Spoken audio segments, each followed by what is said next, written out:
is. Give it one more minute, see if someone comes in, so we're not starting. I don't want to start here. Yeah. Hi, Bill. Hi, Scott. Hey, yeah, you Janet. know, Janet. Hi, Sharon. Hello. Barbara, Brent. Oh, happy New Year to you. I know, I'm excited to see everybody. It's been ages. Are we giving it a minute in case Emily comes in and before, not starting too much before 11:45? I think Donna could probably tell me how many years I've been on the board, but I think this is the first meeting we've had at East End in 6 years or more. No, I've been. Maybe I missed one. Well, maybe you're right. I've been here. Before. I've been here before, but have we had? It's been a long time. I don't think we've had one here in a long, long time. It's nice to be at the East End, though. Well, and if you take a look, there's a poster out front of the landscaping that's gonna start taking place, hopefully very soon. I'm not quite sure. There's been some details they're working on, but yeah, gonna look a lot nicer out. Yeah. Along Hugh and 25th. Yes. Okay, we are. And it's gonna a minute here. Why don't we go ahead and get started? Emily's going to be in a minute here, and maybe. So I'll call the meeting to order. First thing is there anything that needs to be added to the agenda at this time? No additions? Then I'm going to ask for a motion to approve the January 25th agenda as submitted. Move to approve. Second. Sharon, all in favor, aye? Aye, opposed? Passes. Okay, and then I'm going to ask for a motion to approve the consent agenda consisting of the regular minute meetings from the last month and the current pending deposit gifts report, statistical report as submitted. Move to approve. Okay, Gail again. Second. Okay, Janet, all in favor, aye? Aye. Opposed? Okay, good. So we're gonna jump right into public comment period. And we had, for the first time since I've been chair, no, it's not true. I think we had somebody public comment was. Last time we were here, we had someone speak on behalf of the public. They were making comment about the art books and how they were no longer on the first floor. I was gonna say, we had that one, That exactly. conversation. I remember that. Okay. That was a good one. It was, he was very, Good point. Glad we excellent brought that point. up. We had someone on for the public comment, but unfortunately she's had a conflict come up, so we've suggested she come at the next meeting. Okay, so unless we have anyone else, we don't seem to, let's move right on into the reports, and we have Clay, it looks like, right, I was just looking to see if Ruth was here also, but no. Clay, would you like to? No problem. Specifically, they had their bag sale the beginning of this month. It seems like they're longer. It's 7th and 8th of January. They had the bag sale. That went well. They raised I think a little over $3,000. They're in the process of bringing on a few new board members that got some vacancies, and sounds like they have a few folks lined up to fill those positions. But other than that, they'll be meeting first Wednesday of the coming month. And that will be their executive board that meets at that time. But that's all I have. Okay, only thing I was gonna mention is it since the last one that they've actually, you've given them a little bit clearer space, lockable, et cetera, for the Mhm. fence? I Yeah, think so that's they made that request. They have a little office where we opened an office up for friends on the area where their book sale is. We located a lot of their historical records. There are some file cabinets that we've discovered and put down in their space so they can keep track of the information that's been historically theirs. They had a computer that they were using in special collections that they purchased that they were using to scan information for a project, a scanning project they've had going on for about 5 years. So that all has been relocated to their space. So they're vacating the special collections area. We're able to return area that was once in the special collections being used by them to process books and put things in the collection. So they are now, because they didn't have enough room in the stack to do that work. So they've completed all that work. A project that they had started back in 2012 to catalog that collection is now complete. So the rare children's book collection is cataloged, now searchable from the online catalog. So they've really wrapped up a lot of the stuff that they're doing. So the work that they once had to do in that space can now take place in technical services. If they're going to be adding more materials, the stuff can make its way over to special collections from technical services. Technical services area will continue to be how we put stuff in the collection. So those are some of the changes that have taken place. Those are big changes because it's been like that a long time. Yes. Hopefully, we're hopeful that to achieve that goal of uniquely Richmond. So clearing the space and opening up for the public to use, unfortunately by appointment right now, but as we restore our staffing levels, we're hoping to open up that side of the building.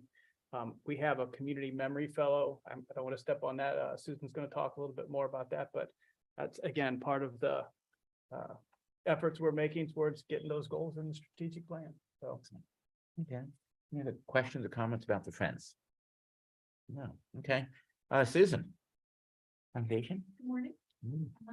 First, I want to start out by thanking everyone who donated to the annual fund. Really appreciate your support. And look forward to that continuing support as we prepare for our Maya Smart event. So please save the date. That will be April 25th. There will be a civic leader breakfast that morning.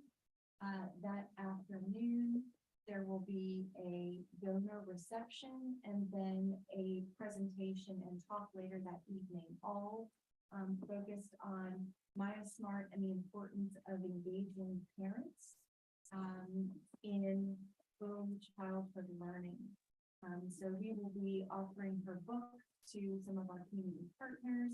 I'll be reaching out to some of you to ask for your assistance in the host committee and helping connect us with some of the communities that we want to see at that event.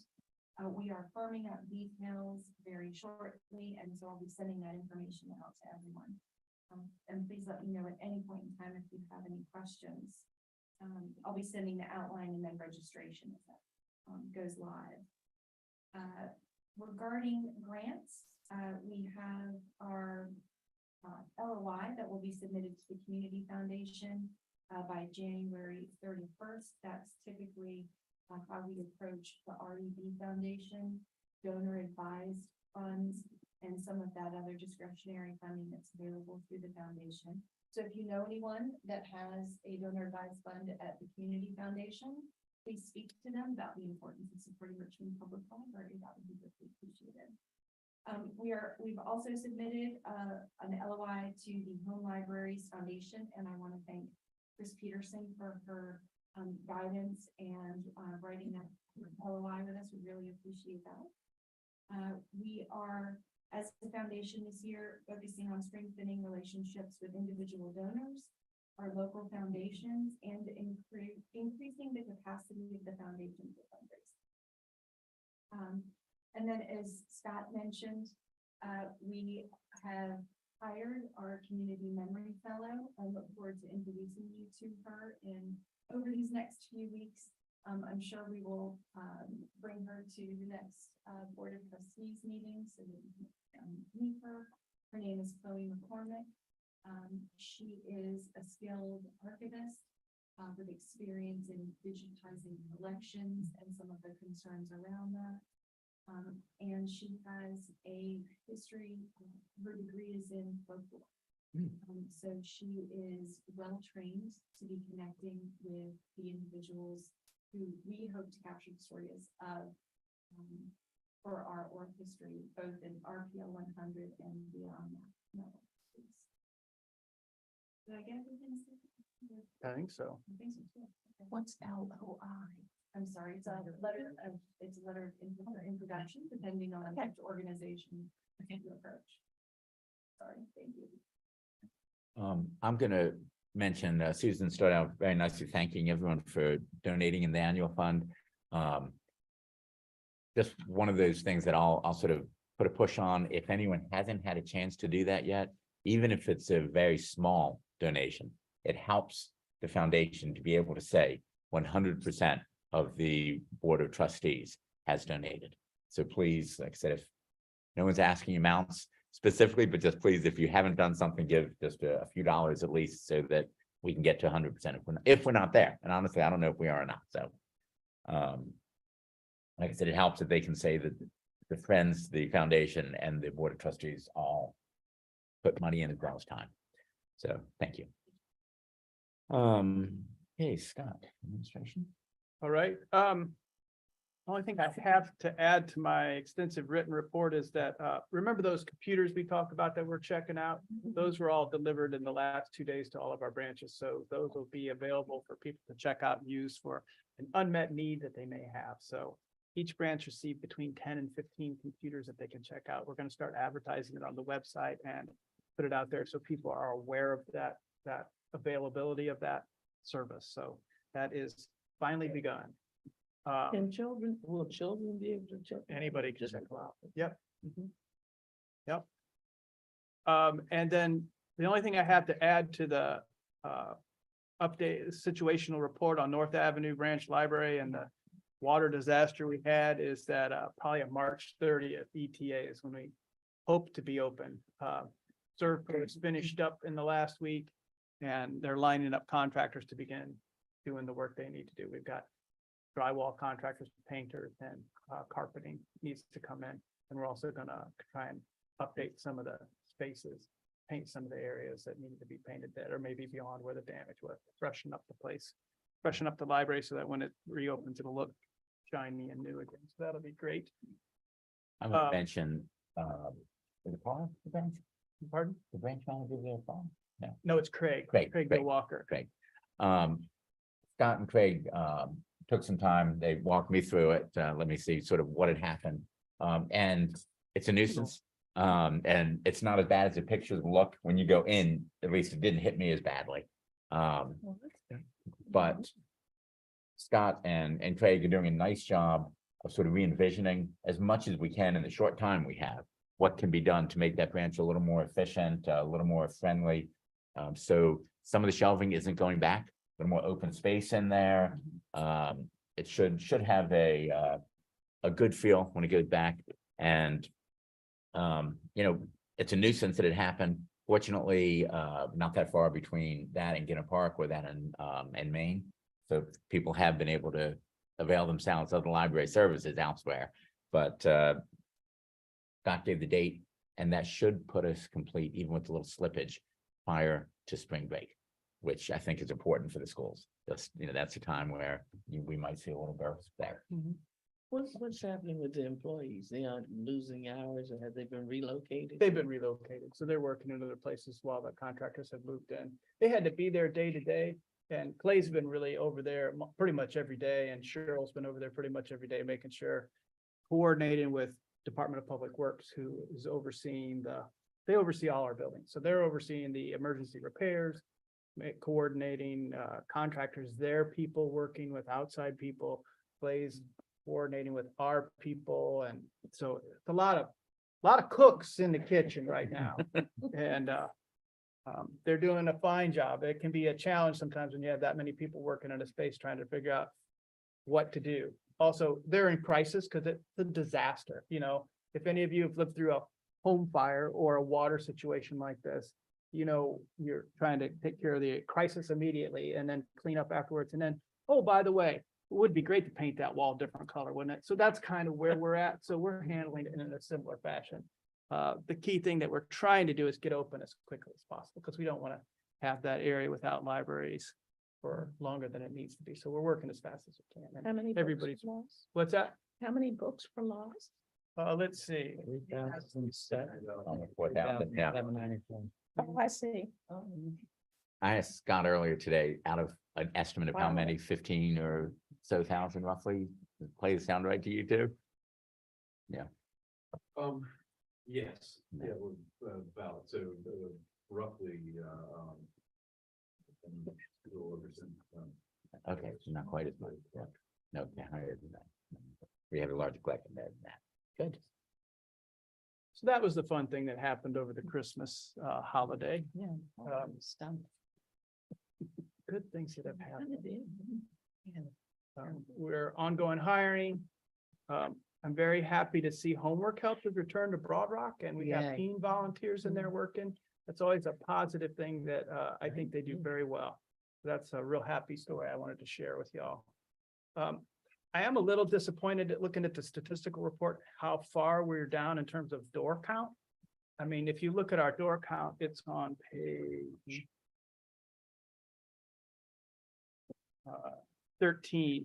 If you look at it like year over year compared to 19, we're close to like maybe 60% of where we used to be. And I'm on a listserv for Urban Library Council, and other library directors around the country are saying, hey, have you all returned to where things are? And across the country, most libraries are down between 30 and 40% on their door count. Circulation has stayed pretty solid and pretty strong. If you look at our circulation real closely, about 30% of our circulation right now is electronic stuff. And that is a threefold increase over 2019. So our circulation is looking pretty good when you incorporate physical books and electronic books, but our door count's down and our programs are down. And that's strictly to me, I'm speculating that that's a result of not having enough hours open, not having enough programs going on in the space, and being available for people when they're coming out of their house. I think we're all kind of just peeking out of our rabbit warren and starting to come out. So those are things that we're trying to work on, but it's showing in the numbers, and I'm hoping to see us over the next year, those numbers start to trend in a more positive direction. So. You want to mention the law library changes? So I just received an email today from Ben that we have updated the law collection. We've weeded out and deaccessioned a lot of books that weren't being used. And we were informed by our Westlaw vendor that we were one of the few libraries still getting physical books. And so they encouraged us to, if we would stop that, we could add more subscriptions to an electronic version of it, and probably offer more access points to the Westlaw. So those are things we've done. And we've also freed up some space adjacent to the law library, which will help us as we move forward on Uniquely Richmond and collecting historic, this whole effort to expand Uniquely Richmond and build a collection that tells the Richmond story better. So we're, so by deaccessioning those items, we've created space. We're hiring a librarian to start working in the space, and that librarian will do more than legal stuff. So they're going to be responsible for business, legal, things that happen on that side of the building. We're going to activate that space, which is something that we heard from the master planning process, that people would like to see us activate the space. So activating that area, but also providing better access to special collections. When we get this community memory fellow working in the space, we're going to have lots of opportunity to tell that story and use that space. So Will all the scores and were there records too? will Will those stay there? we're going to start going through those and figure out what we're going to do with those, because some of them, That could be a really nice space, so. it could be, yeah. So that's one thing that we're really going to, that's part of our strategic plan. We're going to keep working on that over the next year. So the key thing is, as you see, we're trying to hire the law librarian, and we'll have that community memory fellow. So we'll have people in that space, and then we'll try and move more people over to that space to keep stuff going in that space. So, My feeling on that space has been that when I first started being on the board and I would go in there, my feeling was I'm not supposed to go in there. mhm. So, Yeah, you're kind of going back in time when you go into that part of the Yeah. library. So hopefully we can make that space more welcoming. And even though you're going back in time, you're not going back in time. So, Who is the law librarian? Can you share the name of it? oh, we don't have a person yet. We just Oh, that's it. advertised it. Oh, No. okay. Oh, okay, sorry. One of the law librarians running Hall Street. She moved over. Right, I know Meldon's- that. Meldon's yeah, over yeah, at Hall. yeah. Yeah. Yeah, I thought it was very positive that we're going to replace her, but that the replacement will not just be doing the law library. Doing those others should actually let us, like I said, utilize that space better. Shift to special collections from being an appointment by only museum type environment to being a little more use, research, people coming in. And we're going to try at the same time let people know that the law library exists. Because even though we've reduced the Westlaw, eliminated the Westlaw paper copies, that gave us more electronic access than we had before, which is really how any People do the. lawyer wants to research. Most people want to research that way. So I think it's actually a very positive, while saving a little bit of money and maybe putting us in the budget of what we actually get from the courts for having the law library. So, okay, other main things. In your bags, Richmond Centennial Celebration continues. We have lots of programs. If you visit our website, you'll see some great work that's been done by the committee. There's so much there. I really just encourage you to go and check that out. This is some of the little things that we've put together. So there's a leather bookmark in there that we'll be passing out, more stickers. John has put together some thank you notes with the centennial symbol on it for you. So you can use that logo to contact your council person or share information with partners in the community. And then I threw in, we have this new details for Black History Month. So that's kicking off next month. And I'm really proud. I'm really pleased to see how many wonderful things we have going on next month. Lots happening. I know we haven't been together for a while, but we haven't been sitting on our hands. So I have a question about your activity report. On January 6th, the VCU pilots ran forward. What was it? Oh, so a while ago, I was connected with VCU and MCV Health Network. And I've been working with them now for over a year to develop some sort of a program to promote health and wellness in the community through the library. Been working with her name is Cheryl Garland, and she's with MCV. And she's coordinated a group. We've looked at health metrics and tried to determine like what are issues that MCV and VCU Health want to push in the community. So we've landed on blood pressure monitoring, and blood pressure is a very important issue. So we're coordinate. She helped us coordinate it with Daily Planet, American Heart Association. There's a lot of partners in the community that are coming together around this issue. So Community Area Health Network are all partners that will help us do a blood pressure monitoring program. We're going to kick it off in February, which is Heart Health Month. And they will be doing blood pressure screenings at Ginter Park, Hull Street, and the main library. So people will be able to come in and if they wish to get their blood pressure taken by, they're going to have volunteers from MCV. I think they're in school. They're going to provide health screen, a blood pressure test.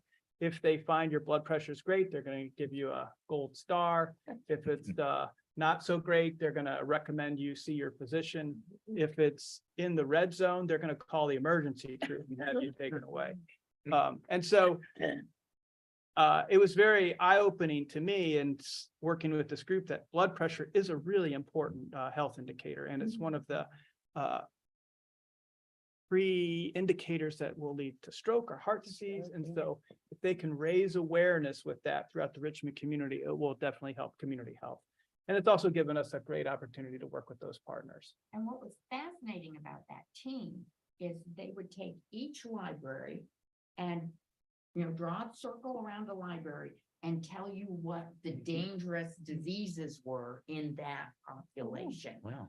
So for me, it was a tremendous amount of information. Where's diabetes the problem? Where it, they just had information that informed us more about our population, and then can lead to different programs that are specific to where that library is and the people they serve. Yeah, it was very surprising. Like breast cancer screening was like one of those data points we looked at. And it was surprising to see that women in the East End had more access and had more mammograms than women in the West End. I mean, the data The data was surprising. Yeah, it was surprising. Some of it was just what you thought, but there were bits that kind of went. And so after all that research, BP, blood pressure rose to the top. So we'll be doing the screenings. We're also considering adding blood pressure, things that you can check out. So there may be some of those that are available. They may, because apparently blood pressure, I mean, I was raised with the lady that would, or the nurse that would do it. And now it's not like that. You can get one very inexpensively and monitor yourself. So those are things we want to raise that awareness. If people want to experiment with that, we may have some that can check out. So just kind of moving it forward. Yeah. So glad you asked that question. May I They ask have the- about the Dolly Parton Imagination Library meeting? Is that going to produce contributions or? Well, that's an interesting thing. That has been part of an early literacy strategy as a wish or a want for a long time. They've been things that have happened. I've seen, is everybody familiar with Dolly Parton Imagination Yeah. Library? Okay, so everybody knows Dolly Parton has this huge network Big. she's created. She gets deals from book publishers to get books. She has a distribution network. She signs youth up and they will deliver books to the home. So this is only for children from birth to 5. And so every month a child will receive a book in the mail, a very nice book in the mail will come to their door, come to them. And the whole point is to help build at-home libraries and also promote early learning and literacy. So it's always been I've seen it for 20 years. It's been like little initiatives that maybe a group will adopt. What happened last year in the General Assembly was the General Assembly approved $500,000 in fiscal year 23 to make Dolly Parton available to people in the state. So communities in the state who wish to have a Dolly Parton program, there's funding available to subsidize the cost of this program. So for a child to receive 12 books a year, it's $30 a child. So when you do the math, 500,000, they will pay that much for however many kids to subsidize the cost of Dolly Parton Imagination Library. That's 23. In 24, they're allocating $1.5 million. So some citizens approached us this summer, said they were very interested in this, wanted the library to do it. I explained to them that, we have RVA reads, we have lots of things. And it's a great idea. It's not the only strategy we want with the early learning literacy, but if the state is willing to fund it, I think we need to investigate it. I don't know that I want the library, I don't want the library foundation to get involved with it. I don't want to fundraise around it. If other partners in the community would like to fundraise around it, we would gladly support promoting it and being one of the many tools in our early literacy toolbox. So we've had these ongoing discussions. They've approached the community foundation. They're searching for funding. I have proposed that the city fund it. So I put the proposal forward to the mayor's office and part of the budget package that it would be a funding item that they could do through special funds. So if council wanted to adopt it, to kick it off and pilot it, we could easily help, like provide the forms and information to connect people to the Dolly Parton Imagination Library, because it's not a lot of work for us. But I want to echo what Scott's saying. Dolly Parton Imagination Library is a wonderful program. It's not a library program. Library gets no branding from it. It gets no segue of people coming to the library. Dolly Parton, however, gets the library to do their administrative work and pay for their administrative work. So of all the millions of things that we can do in birth to 5, I wouldn't put us in the top 3. Because it's not a library program, it's a Dolly Parton program. And I love that you said we won't fundraise for them. no, Because again, not a library no, program, it's a Dolly Parton right. program. And the fundamental thing about this is more books in children's homes, birth to 5, is a great thing. Absolutely. If the state is going to support it, awesome. I feel like I would be remiss if I did not bring it to the attention of city council, mayor's office, No, it's a city good program. administration. If the state is going to Shouldn't be give a- some money, absolutely. But we can't carry the effort for the city of Richmond. And I would love to see it if we could get Dolly Parton Imagination Library for every child in the city of Richmond. That would be outstanding. This is not a model I've invented. Washington, DC has enacted this model, and this is how they've done it. In 2016, Mayor Bowser and City Council authorized funding to go to the library to pay the full freight for Dolly Parton Imagination Library. And the library says, here's the thing, sign your child up for books. Here's this. And you also need to know about all of these other things that we're doing. We have lots of other initiatives in early learning that we're doing. Dolly Parton is just one thing. And so they build program around it and they make people aware of it. And it's administration, and it's a gateway to a platform to provide 60 books for children. That's something that Yeah. no one's going to say no to. Good for Richmond. It's good. And so we would be remiss if we didn't, Out Go of uh, ahead. curiosity, and I agree, as far as the funding, we shouldn't be involved with it at all. Just out of curiosity, how many kids are in Richmond in that age group? 15,000. 15,000? Okay, 16. so I know 15. that number. Yeah. I thought one of you knew it. So that was part of the discussion we've Yeah. had. So what do the numbers look like? So we did the numbers, and how have other communities done it? So we've done benchmarking around the country. We looked at Syracuse, New York. We've looked at Washington, DC. We've looked at some of these states have implemented it, like I think Oklahoma or Missouri or Colorado have, their General Assembly is basically funding it for any child in the state. Maybe that'll happen. Hmm. I don't know. So, in my humble opinion, it's not a bad thing to do.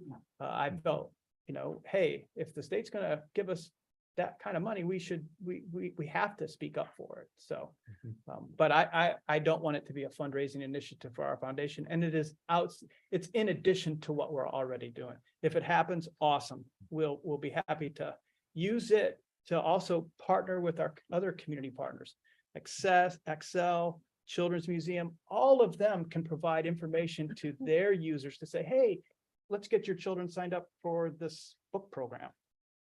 That's a great gateway into their home and to promote early learning. So that's what that's about. And if we're gonna be coordinating it at some point, funding from elsewhere, before we jump into that, it'd be really nice to know that there's funding on an ongoing basis. Oh, yeah. Because you really don't want to start into that and, 8 months in, say, well, we're in a new budget year, no one has money for it. Why is the library dropping this? Right. We don't want that. So that's the way it works is in DC, the city council funds it. And they have almost 80% of the children in DC are part of this program. And that's Pretty good. fairly significant. So it's a great platform to promote books in children's homes. And Dolly Parton does it pretty inexpensively. State will fund some of it. Awesome. Be great if the state funded more of it, so we don't even have to ask the city to do it.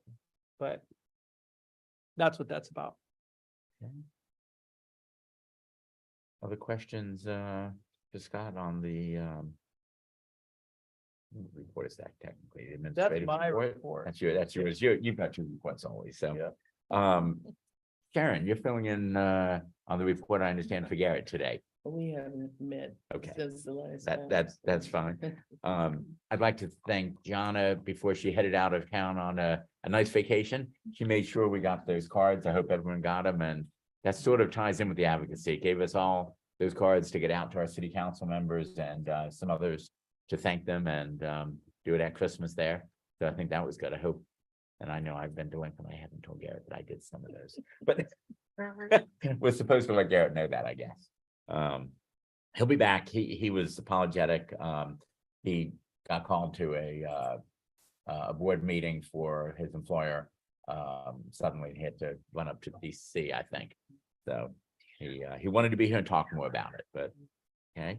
I'm gonna jump in then with the chair report, and not a whole lot in there. I already mentioned the supporting the foundation for the new year going on here.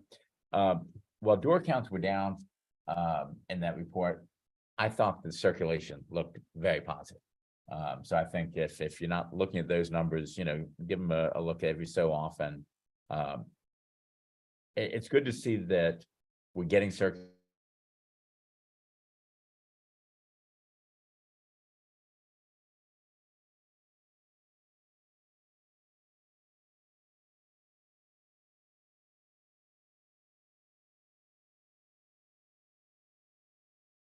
needs, different populations.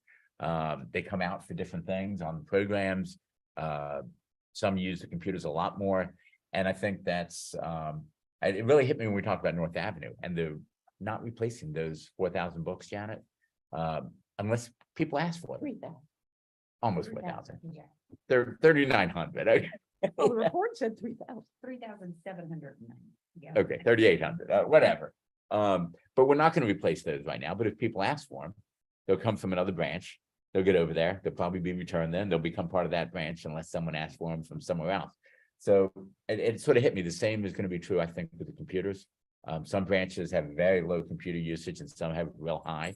I think we're going to see those computers getting borrowed a lot more at certain branches than others. And we have to expect that. And that sort of fits in with that whole strategic plan of meeting people, you know, with the accessibility things, but meeting with what they need in those areas. So anyway, I thought it was an interesting and valuable report.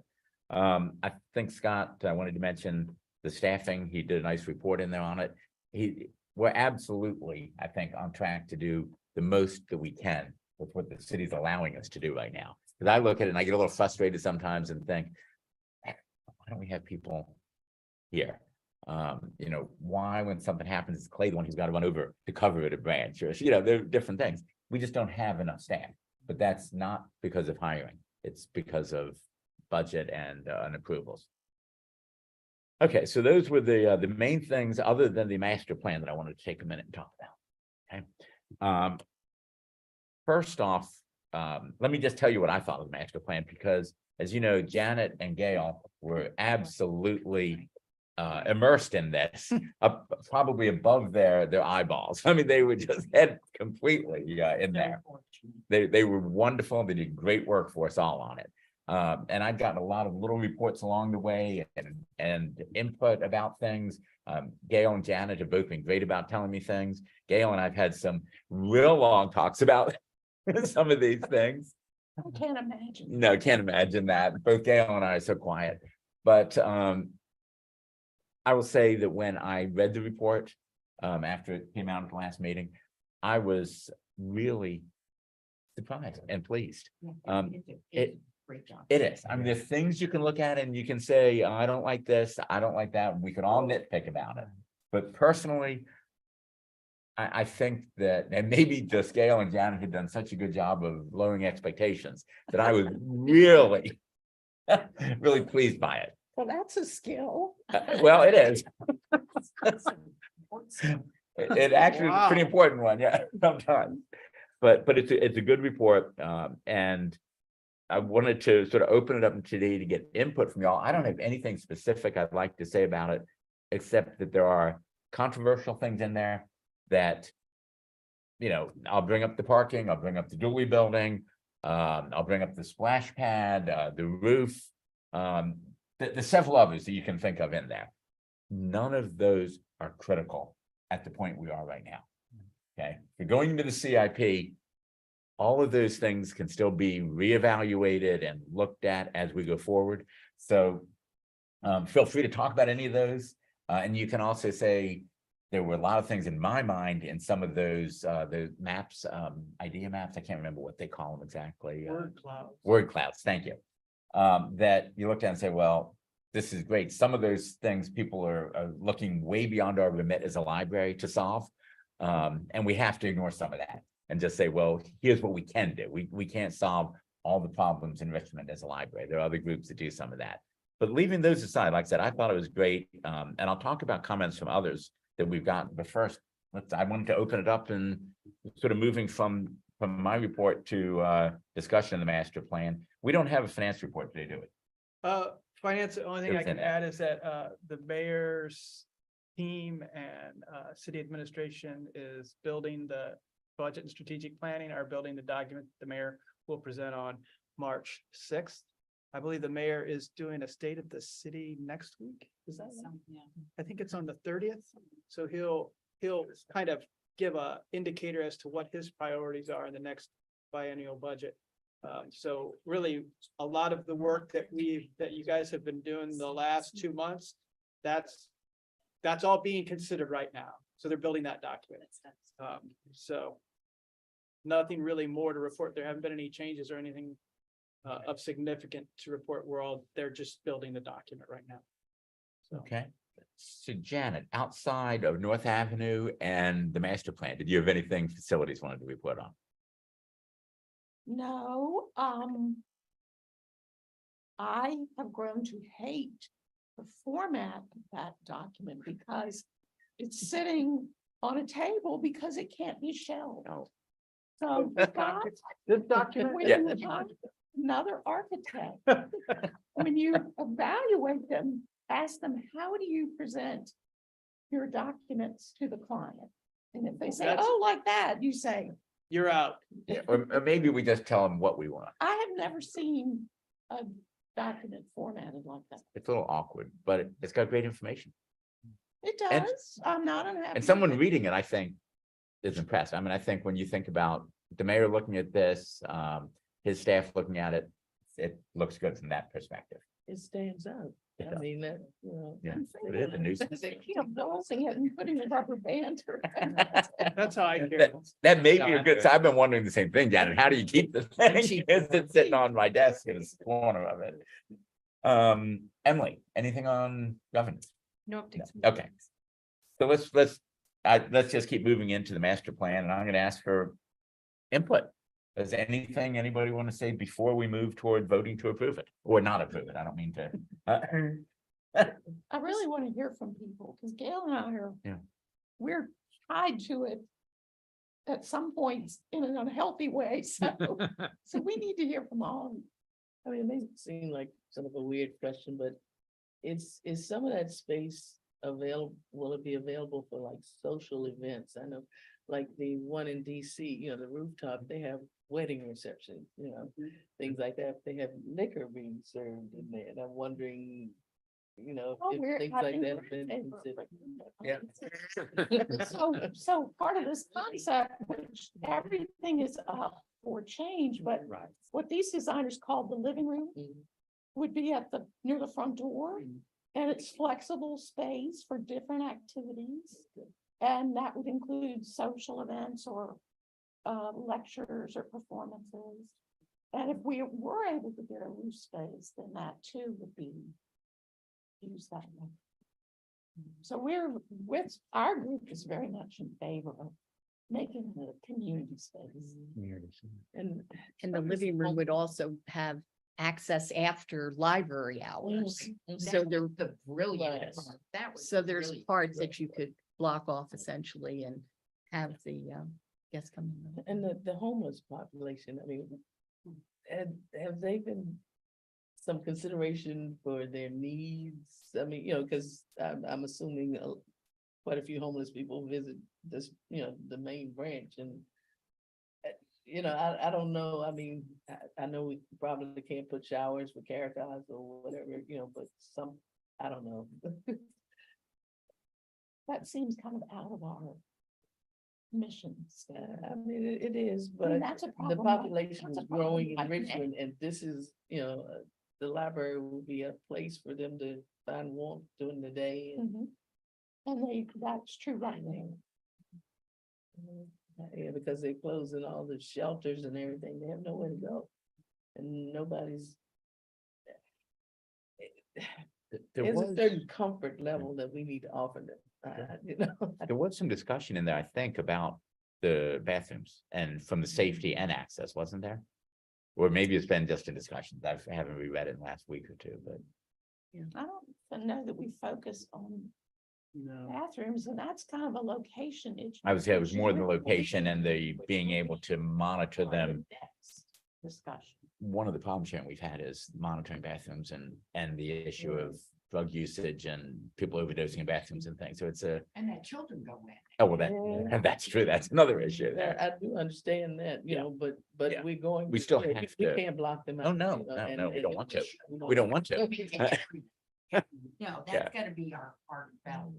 Right, just need to do it in a way that is you pointed out, Chris, safe for the children and also where we don't have issues. Yeah, our services to unsheltered, we're very involved in the continuum of care. supporting folks, not necessarily providing the service to them, but connecting them to services. So some of the things we've done is we had the Daily Planet bring their health vehicle to all of our buildings to help folks who may have a medical need but can't express it or don't want to express it at con or like the hospitals. So they would come and use the Daily Planet, that partnership. We have recognized that issue with toilet rooms across the board in terms of people misusing the space, overdosing, doing all kinds of stuff in the restrooms. So we are, unfortunately, our public libraries are one of the few public restrooms throughout the city.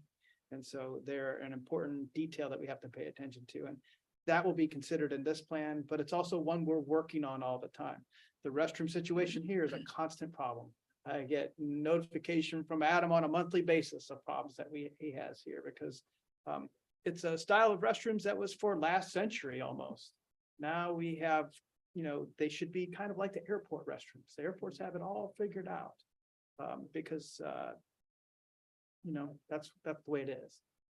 So that is addressed, that will be addressed. That's a finer detail. The whole thing with this document, though, was to dream big, look at the space we have and what the space could become. Gather feedback from the community as to what the needs are, what they want to see in that space. A welcoming children's space, a space where the community can gather and we can do all of the different kinds of programs that we need to do in those spaces. The big consideration that I talk about all the time and that all of our libraries need to do is we need to have spaces that connect with the 5 ways people learn: reading, writing, seeing, hearing, tactile learning, and teaching. Those are the 5 ways people learn. And we need to have spaces that accommodate those and promote those and make people feel welcoming. So Main Library, I believe the document is aspirational and it does that. It also raises awareness about problems that people didn't know about: homeless, parking, environment, sustainability, all those different issues in a building that was made 50 years ago on top of 100 years ago. So we have those challenges in the space. This document scratches the surface on it. I think people wanted to see us go deeper. We just couldn't go deeper with this step in the process. So we raised those issues. We tried to answer some questions, but I think we just raised as many questions, which is what a good master planning document is supposed to be. The messaging in this is really clean, crisp. Yeah, a good document. One of the criticisms was that it didn't align with our strategic plan. And I don't know that, I think if you read it, it doesn't specifically outline access, lifelong learning, early literacy, uniquely Richmond, organizational strength. But if you look at the images in the document, this image in particular, you see that all of those things are represented in this picture. A welcoming children's space. There's clouds, there's a dinosaur in the space. The uniquely Richmond is represented in the history area on the 3rd floor. Access, the whole collection is now available for the public to look at. Right now, collections are in basements or behind closed doors, making the collection accessible and welcoming. So a space where you walk in and you're kind of greeted with something bright, something colorful, lots of light. Those are all things that don't exist in the building. In terms of accessibility, wayfinding that is simple. When you walk into the main library, you often don't know where to go. And so that's a challenge that gets addressed in this image. So I believe it does connect with all of those goals in the strategic plan. It raises those questions, it answers some questions, but it also lays the groundwork for the next step, which would be a deeper study of all those things. We put the original picture on it. I didn't put the big picture on it because I want to show you where we're at. The vision of where we could be. It may not look like that image. There are details in that image is what we hope to get to, but this is where we are right now. And some people think this is a welcoming space. I think it is a relic from last century. And there are many nice things about this space, but I think we could do better. And I think our citizens in Richmond deserve a space that is more welcoming and inviting and accessible than what we had from last century. So that's my elevator speech on it. I'd love to hear more input. I thank Gail and Janet. We had many, many meetings, and it was very difficult sometimes to hear some of the criticisms and complaints about this document, because many of the issues that were raised, we couldn't even begin to answer the questions or even respond because it would take too long. We had, I mean, Susan and Clay were in the meeting. Cheryl was all part of that team, that we were very deliberate and considerate. I mean, when we proposed tearing down the Dooley side of the building, we were all kind of like, oh no, but it just made sense at the time. Now, the next level, next pass over this, they may say, well, we can save that for even less money than what we thought, or we can achieve those needs. But goodness gracious, we knew that was going to be a challenge. Well, and we didn't come to it lightly, but we kept struggling with all the problems to solve and the features that we wanted. And we were sitting, I remember it clearly, we were sitting in a room and the light bulbs went off in everybody's head. The only way to get here is to do that. this drastic thing. And the Urban Design Committee, when we went through that process, they specifically asked about, is there anything we can save in the building and maybe relocate it if the future space needs to be opened up? And so the first thing that came to mind were the columns and the skylight and things like that from Dooley. So we did consider that. It wouldn't be totally abolished, but Janet found a great letter from the 70s when the current building was going to be constructed, and they brought up that issue again, that if we don't demolish Dooley, we're not going to be able to achieve the space that we want based on the feedback of openness and wayfinding and things like that. So, you know, it would be a bold move, but I think we obviously are not articulating it well in the considerations because of the feedback and some people just don't like change. I've found, I've had long discussions with some foundation members, and they're just, sure, let's keep the special collections in the basement where the sewage overflows 4 times a year. And nobody They sees it. seem to be happy with that. So, yeah, so anyway, we're never going to agree on everything, but we have to move forward and reach consensus. And I think this has been a good start. Well, if it's right, I think the board has to enthusiastically embrace the plan, and I'm prepared as one member to do that. And you mentioned the Dooley building, and I will say that how many months ago, as y'all were in those deliberations, after one of those, Scott and I were talking, and he said, this is going to surprise you. And we went into the Dooley. My first reaction, I think, was the same as a couple of foundation board members of, oh, it's a historic building with lots of beautiful things about it. And I will say that after 10 minutes on the phone with Scott, I said, okay, I understand. Okay. So why, for us to really meet our mission, we have to let some of that go and salvage what can be. And as Scott started with it, I thought he really, knowing me, that he handled me very well on it by saying, saying that building really was destroyed in 1972. It's gone. I mean, it's hidden behind there. You have people who say, well, you could uncover it and bring it out again. There are always going to be ways to do that. But anybody who's done renovation work knows that gets very expensive for what you get out of it too. So, somebody come back down the road, we may have to revisit it. But I think that Janet and Gail and the whole team really, really did consider it. And people are saying, oh, well, you didn't consider it. Yeah, they did. They considered the parking issue. I mean, everything that anyone has said to me as a negative, they said, well, this wasn't thought about. I say, well, I understand you'd like us to think about it more. And we will. But it has been thought about. Nothing that anyone had brought up to me yet was, wow, that's an interesting idea. I hadn't heard something about it. So I think that the team, the report has some typos and things in it that I know drive Gail crazy, but the team, they didn't have control over that. but the team really did a good job of looking at all these things and considering them, so. I'll mention another go ahead. I'll just have one more Yeah. thing about Julie. Yeah. So the group likes the idea of the main entrance to the library being at street level. Mhm, Mhm. mhm, And I would put that pretty high on the list of things. Yeah. to do. And we were looking at old photos of the Dooley building before it was covered up. And there's a set of steps going up to the Dooley building. We have to remember the Dooley building is not at street level. Right. And that's why we have ramps to bring the new part up to be even with the Dooley. So it could be that another architect can figure out a way to save that. But just keep that in mind as we, because I think it's really important to get street level entrance.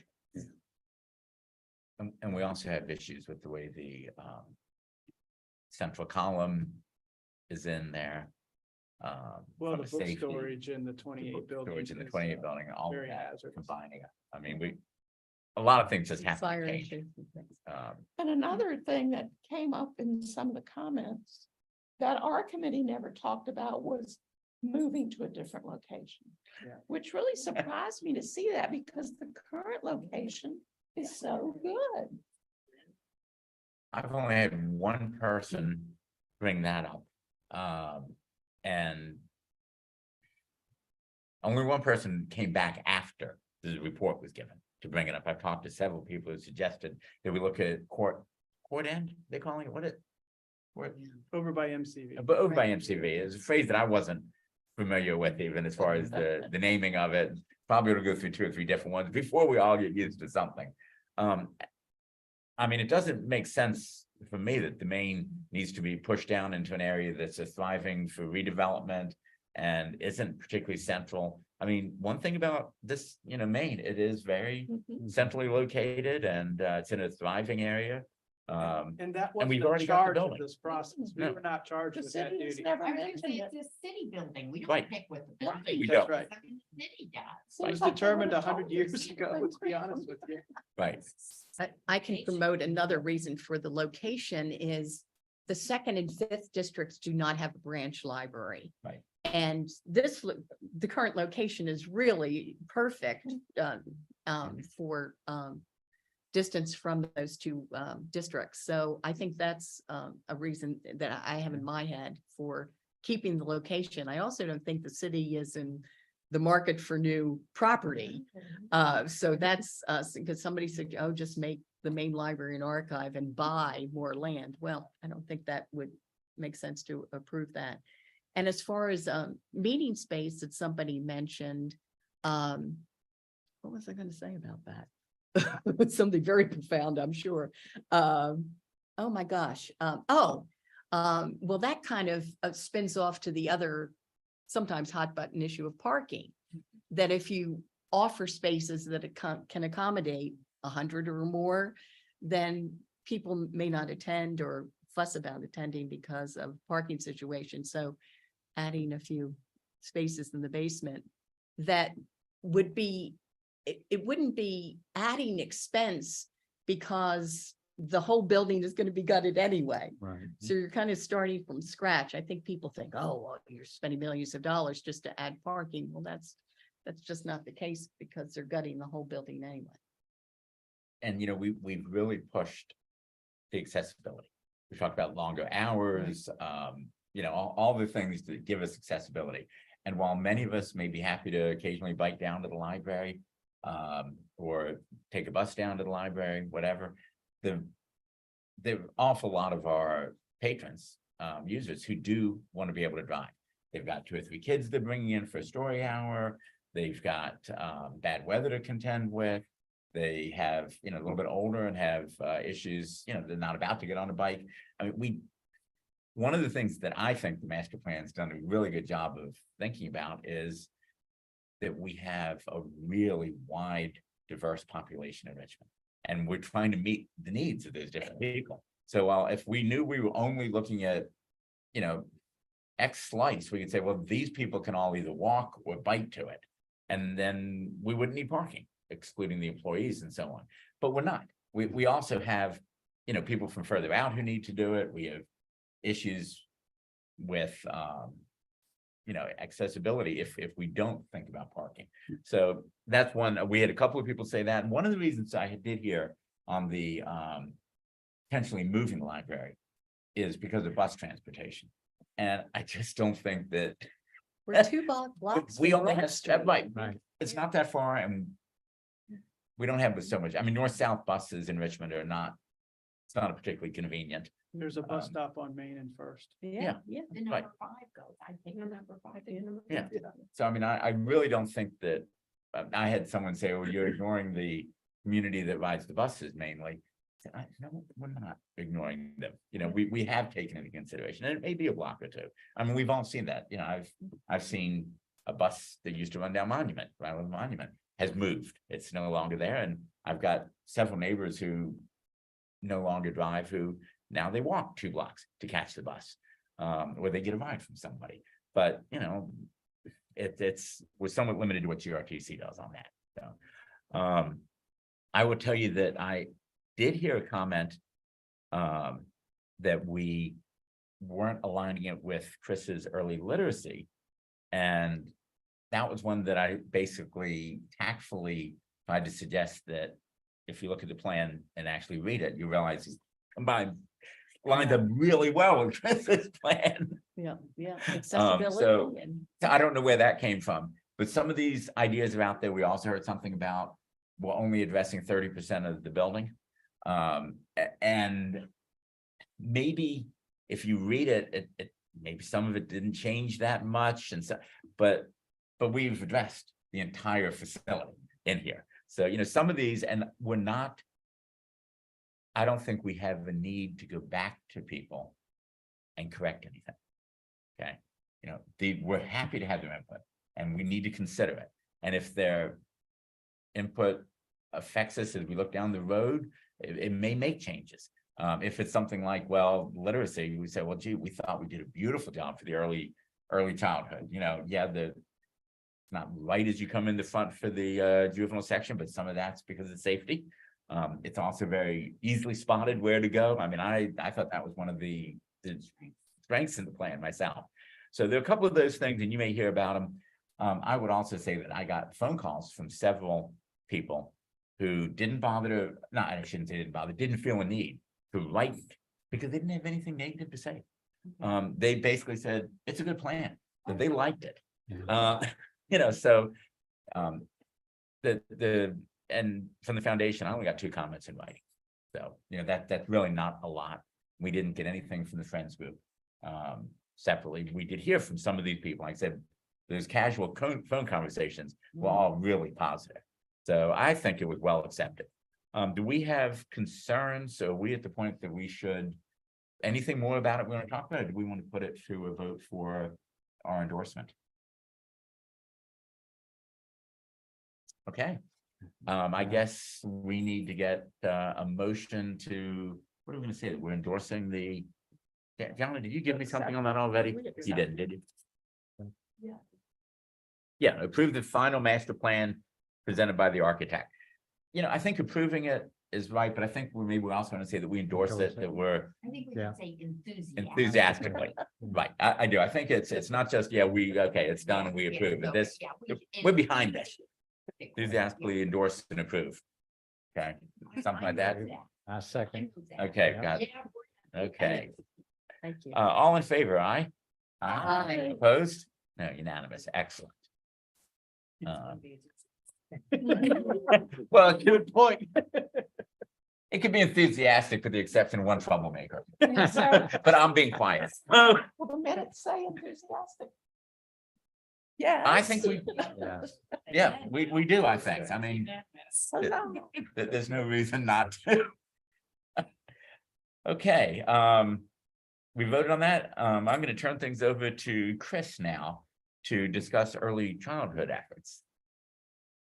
Let's go from all the population to birth to 5 and talk early childhood learning. So when I was bending your ear in the fall, I gave you facts and figures about our early childhood city population. And the three important points is it's 15,800 birth to 5 children. Just under 60% are not school ready when they're 5. And that the summer slide for a 5-year-old is 3 times that of a 6-year-old. So going from when their preschool ends in May or June to August when kindergarten starts, they forget everything. Well, maybe not everything, but they forget a lot. So we all agreed, not enthusiastically, but unanimously, at summer 2023 was when we were gonna really launch a priority-based early childhood. And I want to give you an update, and I want to note that it's 5 months till summer. So if you notice my voice gets a little tense at points, well, that's the way it is. I'm going to talk about good news. I'm going to talk about challenges, and I'm going to talk about some of the solutions. Sound reasonable? Okay. The good news, we've done a lot of outreach. Scott, Beth Morris, our child specialist, Susan and I have talked to just about every group, school, organization interested in this area. Most agree they're stovepiped. Most have forgotten everything from the past 2 years when we were in quarantine, and now are really open to working with us in doing better. So all of that is encouraging. We're going to deepen those relationships because that's going to provide us with resources, funding opportunities, and ways to just do a better job. The second thing I'll tell you is that Beth is fabulous. She is our children's person. We are so lucky to have her. She has the credentials as a former teacher, but I have seen her work with children. And I saw a mother come in with a severely autistic child. I mean, no language to speak of. And Beth talked to the mother. Said, well, what does he like? Well, you know, the only thing he gets excited about is food trucks. And Beth went and found the little taco truck. This little boy who had never been interested in a book in his life is in love with the little taco truck. She works with a family where the oldest sister is a big reader, the younger sister, the mother goes with a pile of books. Would you like this one, honey? Would you like that one? Little girl goes, no. And Beth said, so, honey, what do you want to read? She goes, I want to read graphic novels, just like my big sister. Well, at 4, unless you're an expert on children's literature, you don't know that Johnny Boo is a graphic novel for little ones. And so she's able to pull out for this little girl who has rejected every book her mother has tried to tempt her with, Johnny Boo, and it's exactly what she's looking for. So having a skilled children's librarian available at any time we are open is a magic gateway to early. And I've seen it, and I've heard the stories from Beth, and I'm now a complete believer that the library, by doing more, can make a major, major difference. Now, Beth has aggressively been developing expansion programs. So we're talking, I know Emily and I both believe how to do things on Saturday. Got to do things on Saturday. We have to expand some of the programs that we've been piloting. She's working on all of that. She's also working with the Children's Museum on a IMLS grant to do a 4 to 6 week, I call it boot camp. That is not what it's going to be called, but to get these kids that 4 to 6 weeks before kindergarten starts, to have them come into the library and be all prepped. So by the time school starts, they've held on to some of that And they're going to have a much, much better experience. So all of that is going along. Now, is it going perfectly? Not at all. Not at all. And it's not going perfectly because of our two challenges, budget and people. One of the things we charged Scott with is hiring an early childhood literacy person. Well, that is in part up to Scott, but not within his control because the city has to give us a position. It's in the budget for next year. No help for this summer. See more gray going into my gray. Okay, so that's a problem. We can't get the people. So here is what we're going to do. We're gonna do three things. First, Scott, Beth, and I are gonna meet more than once a month as we pressure through how to solve these problems. We also need to make sure that the entire library leadership team is all on the same page, that we're sharing information. You know, people have all kinds of connections within the city. We need to make sure that this is something doesn't matter who does it, but that we all know what's going on and we're driving to the same position. Susan from the foundation and Jennifer Goins, her development person, Beth and I are meeting every other week because we need money to get people. And I don't know whether we'll be successful or not, but it won't be from lack of trying. And here's our potential solution. Since summer is a set period of time, since we need skilled people only for the summer, if we're going to have a good summer 2023, we could try two things. One is we could get paid summer interns. And these paid summer interns would be graduate students in early literacy. One, it's fabulous for them. They get a great notch on their resume. Two, it's amazing for us because they're working on Saturday. They're skilled and they know, I mean, this is their profession. This is what they get, real life experience, and we get people who know how to do that. So we're going to do some fundraising in order to have these expanded programs, in order to have the kindergarten. We're going to try and get money to hire in some paid summer interns. They don't need to work full time. They, you know, we've got a lot of flexibility on that. The other thing we're going to look into is teacher fellows. It would be amazing to get kindergarten teachers from Cardinal, from the neighborhoods that we're working in. Again, we would pay them a lot more money than we would a grad student, but there's our bridge from the library to school. And we don't need, again, we don't need a 40-hour-a-week person. Well, those are details. I'll leave to smarter people.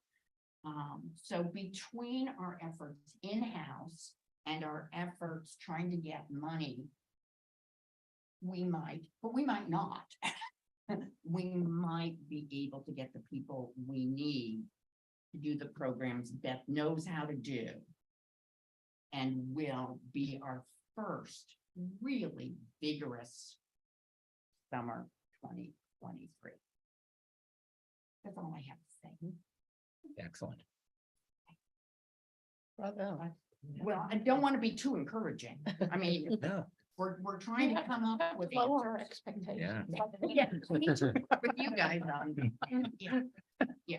So I have one quick question. What numbers are you hoping for? Even with if you bring in the summer interns and the teacher fellows, how many children are you hoping to reach? you know, I don't know. I don't know. We'll have to ask that. That's the perfect question, Barbara. And one of the things we're going to ask for, Susan and I meet on Friday, is we need better outreach. You know, I don't know if it's ads in church bulletins or muffins at programs, but we need the door count issue. We need to get them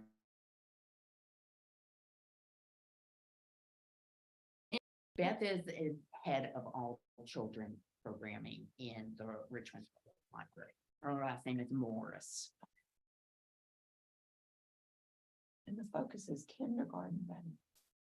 We say the word is school readiness. I learned this on Monday from Susan. Yeah. So that's 5-year-old. So the 4 and 5-year-olds is right now where we're really getting. That seems like a manageable. You Kids. Yeah. It's worth a shot. Yeah. It's worth a shot. And I have it all written down for John, so you can just take my notes. Chris, is there anything that we can do? Keep pushing. Advocacy, there's nothing Sharon and Garrett can't solve. Yeah, you won't honestly help this year. This year we've got our Yeah. problem and we've gotta find other people to pay for it. But knowing that we're doing this, I think is gonna be of interest to our council people and to our administration. Mhm. And why wouldn't they want families and children served the way we're trying to serve them? They do want it. It's a top priority. So, yeah, this aligns with, we're helping them help us, help everybody. That's what. Yeah, our that's how board it's supposed to wants, work. Is to make So, serve Richmond's Right. population. So, Does anybody have a connection with that? It's a Richmond parenting magazine. I mean, you know, the you can pick children's up. magazine, yeah. No, it's parenting or something. Parenting, RFM. Richmond. Family. Yeah, because, you know, that would be something, a lot of younger age parents pick that magazine up. And, you know, any A opportunities good we have, story on summer 2023, yeah. I mean, I don't know anyone, you know, related to that publication, but I pick it up sometimes. you I know. get their emails. Good point. Hey, anything else? You're. Okay. One thing I'm gonna bring up then, if we, get into a bind on that, I mean, I think that you're actually getting, if you can, get them from those 2 sources, the workers for the summer, you're getting a tremendous quality. And a resource that can really do a lot. I mean, I think those are the kind of people, even looking in the future, that we may want to be talking to the city about not necessarily having 6 more FTEs, but that we need in the summer to be able to boost. And can they give us, you know, X number of people for 3 months? In there, I don't know. I mean, it's something that, but as we look at it, it seems to me that's illogical. These are not people that we need. And when we go into the winter, yes, they could be doing things, prepping for it and so on, but the number of them needed, the amount of time really drops a lot. So, In reality, we own summer. And if we Right. don't take advantage of the time frame that we own, Right. shame on us. and what I was gonna go to from that is that we obviously want the city to fund us so that we can have those people. In short term, they can't do it. I mean, we can't get it done before the new budget year, so you've got to do it through those other resources. The other thing I'd like to think about, and this is putting a lot on Scott and Clay, is as we get toward the summer, do we look at making current people available, releasing them from what they normally do and making them more available to do some work over in your area? So, you know, I think children, it may be so specific that they can't, I don't know. But I mean, if we have, and we have children's librarians everywhere, but if we have someone who's worked closely with that children's librarian at each branch and can help, you know, can we try to make them a little more available? Are there things that we can shift what they're doing a little bit, and put more emphasis on it? I mean, I'm just trying to say, if we've got people And you really need them for those 3 months. Actually, you don't even need them for 3 months. You do. You really only need them for, Beth is all by herself. She runs the, I mean, right, she's got so much on her Yeah. shoulders. And Scott and I are browbeating her every day to do more. Yeah. And but won't stop, but, no. but we need. And really, you're not even 3 months. I mean, you are with getting prepped and things for it, but I mean, you're not gonna start it till mid-June and you're gonna be ending it in mid-August. Well, we're planning it right now. It's Right. mostly planned Right. right now. So, These so I mean, programs are getting put together right Right. now. right. So I'm just saying that as far as the staffing, one FTE paid for may be the equivalent of 4 or 5 people working for you in your team that summer. Okay, that's all, that it's. Yeah. Okay, so when we were talking about shifting people, maybe that's where we can do that. I just want to make sure that anything that we can do, even if it's gotta wait, things we can do before the budget, we can't do something till the budget. The things that we can do before, we really want to help make sure that it So gets let off me- to start the let summer. me summarize. Early childhood as part of advocacy continues to be important. We as a board need to continue to send the message to Scott. It's fuel for Scott. We're not on a different page. It's fuel for Scott that this is important to the board. Hey, any new business, anything anyone wants to bring up, in addition to? Yeah, sure. Yeah, I saw where the Library of Virginia is gonna have a van or a bus or something. And they said they're gonna be sending it out to the libraries. For their anniversary. Have they made a connection? I haven't seen that yet. I know that they just kicked off their 200th anniversary. They have lots of banners on Broad Street and they're getting some good press, but yeah, we can look into that. I'm not sure exactly what's on that, but I don't know if it's available yet. Maybe it's It's part gonna of be a the- traveling exhibition from the Library of Virginia. And, they're saying on their website that they're sending it to libraries. Yeah. Okay. Well, sometimes they overlook us because we're right beside them. That's what I didn't want to happen. Thanks for letting me know, yeah. Dickinson County, Yeah. forget about us. Okay. And one other thing, for the Black History Month events, when I looked at the website for the, dates and activities and things. It says, that they will be on Monday nights, but they're not Monday nights. I'm not sure. I can look into that. I did put this in your. Right, right. Mhm. But on, in the list, it said they will be on Monday nights. Just fix that, because Yeah, we'll take a look at that. Because I'll be here for. Okay. Yeah, that should be good. That's a big one. Yes, yes. That's a book launch for her. So I'm very excited about Sadiqa Johnson. Mhm. I read The Yellow Wife and it's Yeah. really excellent. book. Yes. Tell all your Good. friends to come and hear 'em. Okay, well, we're just after 1. It sounds like no one has anything else at this point. If I can ask for a motion to adjourn, I moved to adjourn. okay, and a second. I Somebody? second. Thanks, Janet. Okay, and we are adjourned. Thank you.